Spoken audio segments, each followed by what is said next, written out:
Duh sayang ngapunten saestu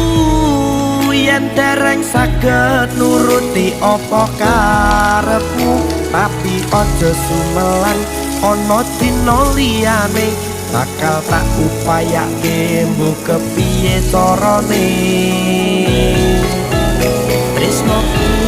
ora bakal luntur sayangku ora bakal goyah senajan kahanane bubrah aku bakal setia ora mungkin mendua matur suwun sampun ana ngancani neng saben dina